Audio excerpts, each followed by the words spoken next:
काली तारा महाविद्या शरसी भुवनेश्वरी वैरवी छिन्नमस्ता च विद्या धूमावती तथा वगला सिद्ध विद्या च मातंगी कमलायिका एतादशो महाविद्या सिद्ध विद्या प्रकीर्तिता मंगलमयी করুণাময়ী মা তারা সকলের মঙ্গল করো মা। জয় মা তারা। নমস্কার। আগামী কৌশিকী অমাবস্যাতেই হবে আপনার সফলতা। কাদের?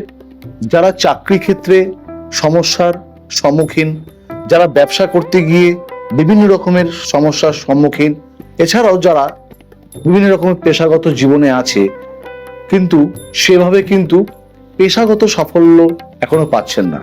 কৌশিকী অমাবস্যায় গ্রহ সংস্কার এবং তার পাশাপাশি যদি এই তিনটি উপাচার আপনারা করতে পারেন তাহলে কিন্তু অব্যর্থ ফলাফল কিন্তু পেতেই পারেন। আমরা সবাই জানি যে কৌশিকী অমাবস্যার কি মাহাত্ম্য।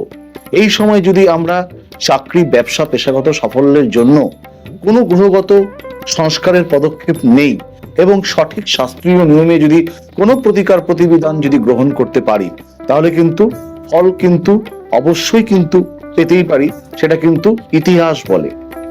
যাদের জীবনে জন্মছকে কর্মস্থানের কোনো সমস্যা রয়েছে, সেগুলো যে কোনো গ্রহদোষের কারণে হতে পারে, যারা শনির সাড়ে সাথী কিংবা ঢাইয়া, কিংবা যাদের জন্মছকে নাচ দোষ কিংবা বিভিন্ন রকমের গ্রহের কুপ্রভাব আছে, সমস্যা সেক্ষেত্রে হতেই পারে। আমরা জানি দশমপতি কিংবা কর্মপতি যদি দুস্থানগত হয়, কোনোভাবে পীড়িত থাকে, চাকরি জীবনে কখনো সফলতা আসে না।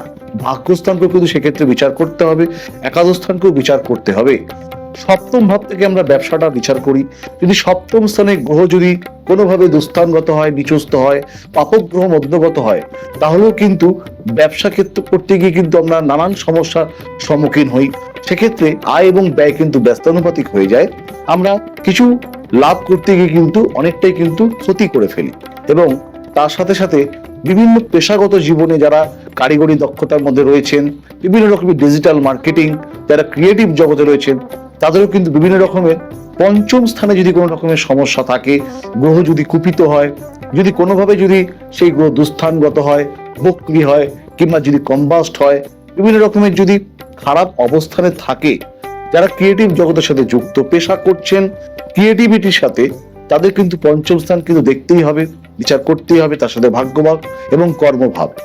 এগুলো তো অবশ্যই গ্রহ সংস্কার করেই আপনাদেরকে এগোতে হবে আগামী কৌশিকী অমাবস্যায় যদি মনে হয়। এবং এই তিনটি উপাচার যদি আপনারা তার সাথে যদি করতে পারেন, অব্যর্থ ফলাফল কিন্তু পেতেই পারেন। সেটি কি? সেটি হলো এক টুকরো কাঁচা হলুদ অল্প একটু আতপ চাল নিয়ে লাল পুটুলি করে আপনার বাড়ির যেখানে আপনি টাকা পয়সা রাখেন সেখানে যদি রেখে দিতে পারেন, অব্যর্থ ফলাফল পেতে পারেন। এবং আগামী কৌশিকী অমাবস্যার দিন যে কোনো সময় আগে থেকে নির্ধারণ করে রাখবেন, পার্শ্ববর্তী কোনো জায়গা থেকে অশ্বত্থ বৃক্ষের একটি পাতা বাড়িতে এনে ভালো করে ধুয়ে তাতে সিঁদুর দিয়ে স্বস্তিক চিহ্ন এঁকে আপনার বাড়ির কোনো ভালো পরিষ্কার জায়গায় যেখানে আপনার টাকা পয়সা রাখেন সেখানে কিন্তু আপনারা রেখে দিতেই পারেন। এবং তার সাথে যদি আপনারা করতে পারেন, নিয়মিত না হলেও মাঝে মাঝে আপনার বাড়ির সিংহাসনে যেখানে দেবী মূর্তি কিংবা দেবীর কোনো ছবি আছে, সে মা তারা হতে পারে, মা দুর্গা হতে পারে, লক্ষ্মী দেবী হতে পারে, চেষ্টা করুন অল্প ঘি কিনে আনতে। চেষ্টা করুন সেই ঘিয়ের প্রদীপ প্রত্যেক দিন সন্ধ্যাবেলায় একবার হলেও জ্বালাতে। আপনি যদি বাড়িতে অনুপস্থিত থাকেন, আপনার পরিবর্তে আপনার বাড়ির অন্য কোনো সদস্য কিন্তু সেই কাজ করতে পারে। সুতরাং আগামী 22 আগস্ট 23 আগস্ট কৌশিকী অমাবস্যা সকলকেই তারাপীঠে আমার করতে চলা 107তম সর্বপরিত্রাণ মহাযজ্ঞে স্বাগত জানাবো। আপনারা আসতেই পারেন, ঘরে বসেও কিন্তু আপনারা পুজো কিংবা গ্রহ সংস্কার করাতেই পারেন। যারা চাকরি জীবন, ব্যবসা করছেন কিংবা যে কোনো পেশাগত সাফল্যের ক্ষেত্রে আপনারা অন্তরায় হয়ে দাঁড়িয়েছে গ্রহগত কারণে, তারা কিন্তু অবশ্যই এই উপাচারগুলো করুন গ্রহ সংস্কারের পাশাপাশি। প্রত্যেকে ভালো থাকবেন। জয় মা তারা।